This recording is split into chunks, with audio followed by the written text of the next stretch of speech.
Oi pessoal, tudo bem? Eu sou o Gustavo, esse é o canal Redes e Poder no Sistema Internacional e hoje a gente vai ver como que um sistema de espionagem direcionado para alguns tipos específicos de celulares tem nos últimos anos sido utilizado por governos ao redor do mundo contra opositores políticos ou críticos e qual que é a influência disso na segurança internacional.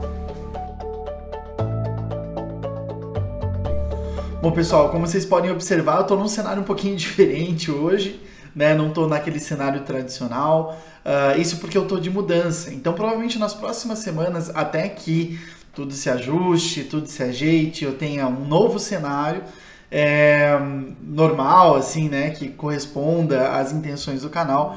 Vocês provavelmente vão ver algumas diferenças e algumas alterações aí até ocorrer essa estabilização com mais segurança. Hoje eu queria falar com vocês a respeito do sistema Pegasus, né? É um sistema de internet, né? Um programa de espionagem que está se refletindo muito hoje em diversas discussões, está aparecendo muito em diversas discussões, seja no ano passado, seja nesse ano, com diversas divulgações a respeito daquilo que aconteceu com relação ao uso desse tipo de software em específico. Então vamos lá, o que andou acontecendo para a gente entender um pouquinho melhor a respeito desse software. A partir de 2016 começaram a surgir denúncias sobre a existência de um spyware, ou seja, um programa voltado para a vigilância de celulares. Spywares existem, eles são programas desenvolvidos, né, para celulares, para computadores principalmente, mas sobretudo com finalidades criminais, ou seja, trata-se de um grupo que desenvolve esse programa, né, para obter algum tipo de vantagem ilícita. Só que nesse caso, esse spyware ele começou a apresentar algumas características diferentes. Segundo alguns relatos, foi o ativista árabe de direitos humanos Ahmed Mansour que encaminhou a duas organizações de direitos civis um link que ele tinha recebido que prometia, né, esse link prometia levá-lo a informações sobre tortura que estaria acontecendo em prisões dos Emirados Árabes Unidos. As duas organizações para a qual ele mandou, a Citizen Lab e o Lookout, investigaram esse link, foram a fundo na questão do código, né, da técnica de produção desse link, e descobriram que caso esse link fosse acessado, o celular do Mansour, né, do Ahmed Mansour, seria capaz de executar um aplicativo não autorizado pela fabricante de celular, a Apple, e implantar no aparelho celular um programa de espionagem que reuniria todas as informações sobre uso e informações que passassem pelo aparelho de uma forma ou de outra. A pesquisa demonstrou que alguns elementos desse código técnico, né, de produção remontam ao sistema operacional utilizado pelos celulares da Apple, o iOS, né, a partir de 2013. Se não me engano, era o iOS 7, esse sistema operacional a partir do qual poderia ser possível encontrar rastros de possibilidade de atuação desse spyware. Algumas notícias desse período indicam que esse programa de espionagem pode ter sido usado nos Emirados Árabes Unidos a partir de 2013, no Panamá entre 2012 e 2014, e algumas acusações chegaram a envolver o governo saudita, indicando a possibilidade de utilização do programa para vigiar e controlar movimentações do jornalista Jamal Khashoggi, que é aquele jornalista que foi assassinado e que foi depois, né, teve seu corpo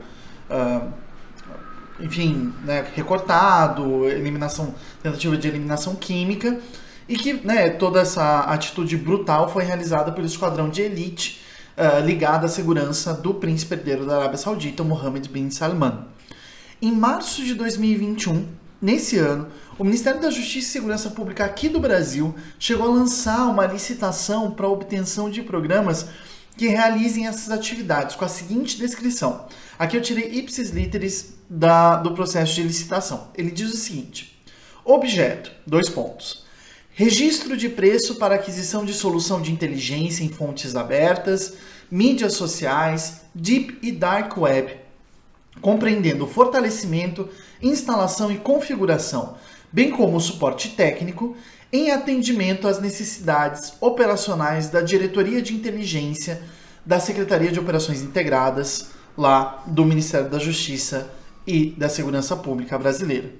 Num outro documento, que é o documento de oficialização da demanda, uma das justificativas que foi apresentada é a seguinte, então abre aspas: não obstante os aspectos legais que definem competências para a diretoria de inteligência, vale considerar ainda que verifica-se como necessidade estratégica o fortalecimento da atividade de inteligência, nesse caso por meio de um software de buscas, identificação e análises em redes sociais, fontes abertas e estruturadas, Deep e Dark Web, facilitando sobremaneira as pesquisas por permitir inúmeras possibilidades de entrada e a agregação de informações por dados correlatos. Num outro documento dessa mesma licitação, chamado Edital Completo, no trecho das descrições das soluções de tecnologia da informação e comunicação demandadas por essa licitação aberta, aparecem as seguintes questões que apresentam a relevância do sistema. A tecnologia do objeto desse termo de referência permitirá aos analistas da diretoria de inteligência cruzarem dados sobre pessoas e equipamentos, identificar diversos tipos de relacionamentos e demonstrá-los graficamente. Os mais variados tipos de dados serão então transformados em informações úteis no momento das análises, permitindo principalmente desenvolver o contexto do que se está analisando, reconhecer informações já analisadas em trabalhos anteriores e estabelecer conexão entre contextos já analisados. Diz ainda lá no edital que a ferramenta permitirá aos analistas agrupar, analisar e visualizar rapidamente dados de origens diferentes, ao mesmo tempo que reduz o tempo necessário para descobrir informações essenciais em dados complexos, fornecendo informações aplicáveis e oportunas para ajudar a identificar, prever, prevenir e desmantelar atividades criminosas, terroristas e fraudulentas. Esses trechos, né, são retirados aí da documentação dessa licitação feita pelo Ministério da Justiça e Segurança Pública. O valor que foi alocado pelo governo brasileiro para a aquisição desses sistemas foi de quase 25,4 milhões de reais. Bom, o que a gente enxerga com relação a isso, né? A gente pode partir de dois princípios para fazer essa análise. Em primeiro, a gente pode analisar quais são os países que estão comprando. É importante a gente lembrar que quem desenvolveu esse software foi uma empresa israelense, né? Uma empresa de tecnologia da informação israelense. E nesse sentido, ela entra, né, nesse novo movimento a partir dos anos 2007, 2008, sobretudo a segunda década do século XXI, 2010 em diante, em que Israel investiu grandemente em tecnologia da informação para desenvolver aquilo que foi chamado de domo de ouro, né, domo de ferro, desculpa, que são todas as tecnologias da informação e comunicação que permitiriam, de uma forma ou de outra, integrar sistemas que evitassem a atuação de grupos terroristas dentro do território de Israel e também dentro da Palestina, né? Nesse sentido, é importante a gente enxergar esse desenvolvimento tecnológico criando uma nova área, que é essa área de contra-inteligência, que é essa área de contra-atuação e reunião de informações. A gente vai fazer um Geopolab dentro em breve com um cara especialista em inteligência, um professor muito legal, o professor Rafael Galo. Eu peço que vocês prestem atenção, eu não vou então me dedicar muito à questão da inteligência aqui, porque a gente vai poder destrinchar com o professor Galo mais profundamente nesse outro vídeo. Mas acho que nesse sentido, se a gente observar, né, o Panamá, se a gente observar o Brasil em meio à crise do Covid, se a gente for observar a Arábia Saudita, se a gente for observar mesmo Israel, a gente está falando de regimes que têm fortes oposições, que podem se colocar contra a atuação dos governos, né, que estão ali naqueles territórios agindo e que de uma forma ou de outra criminalizam as oposições. Esse aspecto é um aspecto muito importante, porque trata-se de um passo além, né, da tentativa de apenas criar uma lista de suspeitos, mas sim de ir reunindo informações sobre cidadãos ou habitantes do território daquele país, para então já ter um dossiê a respeito de todos os cidadãos. Uma vez que todos nós usamos celular, uma vez que todos nós estamos imersos nesse meio técnico, científico e informacional, como diria o Milton Santos, passa-se a dar um valor cada vez maior para reunião, agregação, né, e sistematização das informações que seriam possíveis de obter por meio dessa coligação. Trata-se de um passo além também com relação à questão da guerra ao terror. Porque durante a guerra ao terror, por mais que os Estados Unidos tenham sido pioneiros nessa questão de invasão de privacidade, tendo como justificativa principal a questão da segurança nacional, de uma forma ou de outra aparece ali nessa discussão da guerra ao terror essa determinação de que haveria a ameaça. A ameaça ela é prévia, digamos assim, ela já está estabelecida antes de fazer a quebra, enfim, né, a diminuição da possibilidade de manutenção da privacidade das pessoas. Nesse caso, a privacidade, digamos assim, a ameaça ela não está prévia. A ameaça é uma ameaça futura, né? Então, como a gente pode ver nesses casos internacionais e no caso da tentativa do Ministério da Justiça aqui do Brasil, duas coisas aparecem como interessantes no caso desse software, o software Pegasus, que são o seguinte: sendo fruto de uma empresa de tecnologia de inteligência israelense, ele se apresenta como um instrumento que tem duas principais consequências para a administração pública. Em primeiro lugar, ele permite a reunião de informações sem que a pessoa ou o aparelho tome consciência de que está sendo monitorado. E eu confesso que, baixando informações para fazer esse vídeo sobre esse material aqui, eu suspeitei que algumas camadas de vigilância do meu computador e do meu celular acabaram tendo uma bagunça, né? Mas isso também porque eu sou um pouco paranoico. De qualquer forma, baixem um antivírus, baixem um anti-spyware, enfim, é algo importante. Essa possibilidade de poder não ser descoberto é um elemento importantíssimo para os detentores do programa, que é o que mais atrai os governos que adquirem esse tipo de sistema. Eles passam desapercebidos e geralmente sendo justificados por decisões e legislações importantes a respeito do tema, sobretudo de atuação antiterrorista, como a gente pode enxergar, por exemplo, na própria justificação do Ministério da Justiça e Segurança Pública aqui do Brasil. Em segundo lugar, a atuação desses softwares prevê, no futuro, a possibilidade, como eu disse, de se antecipar aos passos daqueles que são considerados enquanto opositores do regime. Desde aquele filme Minority Report e desde as grandes obras distópicas que foram surgindo ao longo do século XX, a gente pode perceber a importância dada por diferentes governos para questões relevantes como a obtenção da informação sobre diferentes oposições, de forma a se antecipar a potenciais ações, mas também se antecipar a possíveis críticas e movimentos. E dessa forma realizar aquilo que o governo brasileiro faz muito, que é a dominação da narrativa. É por isso que esse programa está sendo considerado um programa que permite aos governos que adquirem realizar projetos de engenharia social. E esse termo é um termo muito importante, porque de uma forma ou de outra, todo governo pretende realizar um tipo de engenharia social, pretende organizar a sociedade de uma determinada maneira. Não só a sua, como a dos outros. O caso do soft power, por exemplo, só pode ser entendido enquanto uma tentativa de mudar valores e ações de uma sociedade, né? Que não é a sua, mas uma outra sociedade de um outro país.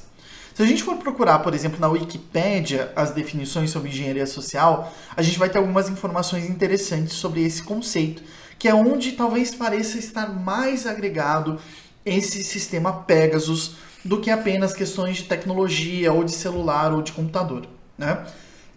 Lá na Wikipédia a gente tem dois verbetes sobre engenharia social.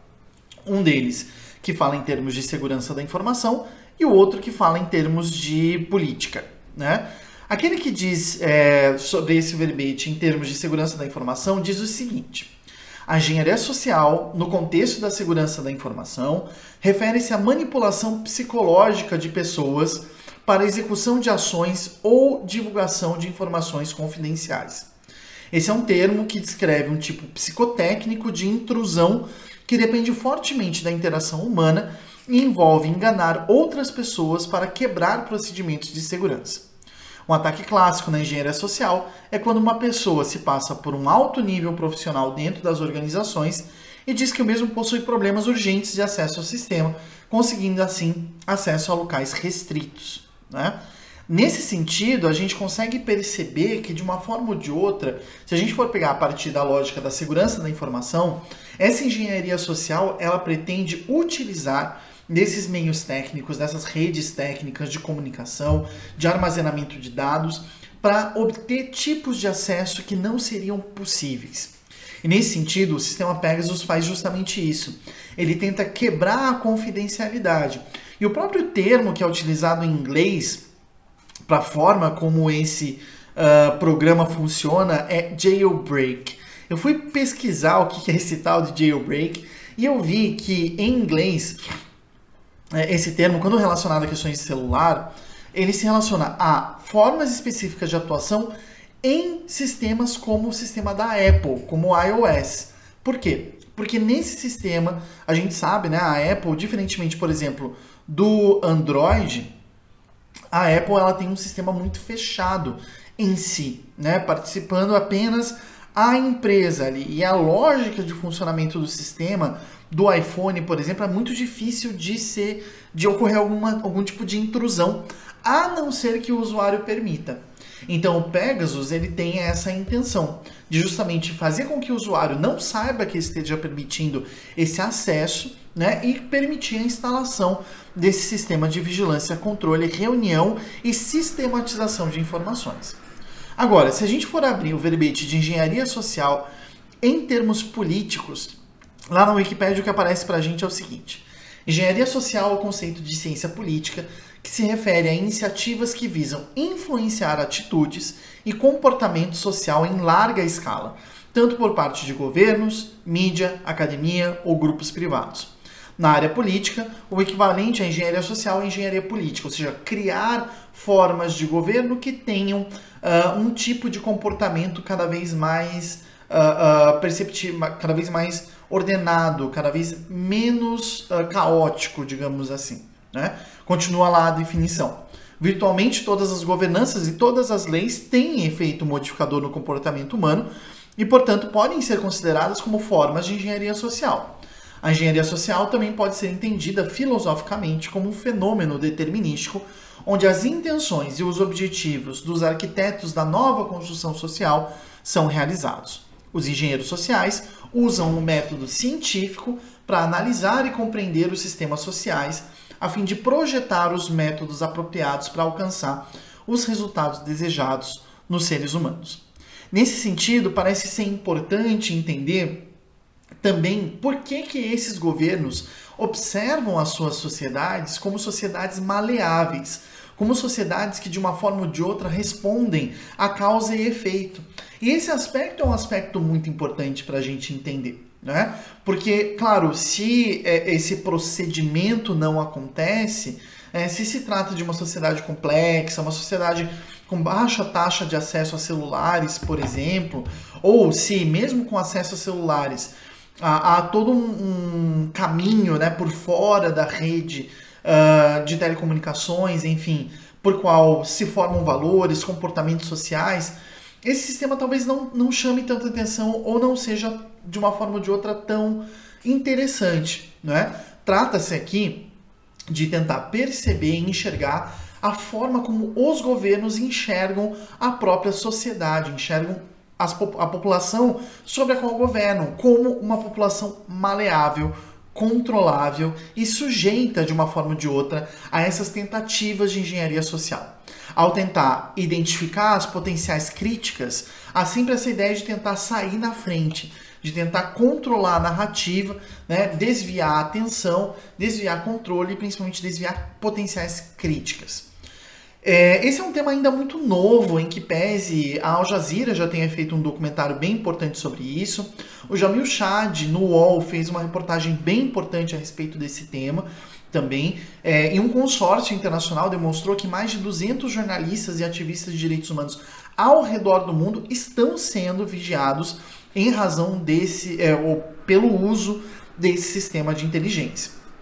Então, trata-se de um movimento muito importante para a gente entender por que hoje no mundo tantos governos estão tendendo a, de uma forma ou de outra, buscar evitar mudanças na sua sociedade. Né? E isso tem a ver com a situação do mundo que a gente vive, isso tem a ver com a crise econômica que se arrasta desde 2008, isso tem a ver com outras questões importantes, inclusive na própria percepção desses países sobre as principais questões de segurança. Né? Se você tem interesse em mais algumas dessas questões, coloca aqui pra gente, que vai ser um prazer a gente poder conversar a respeito disso.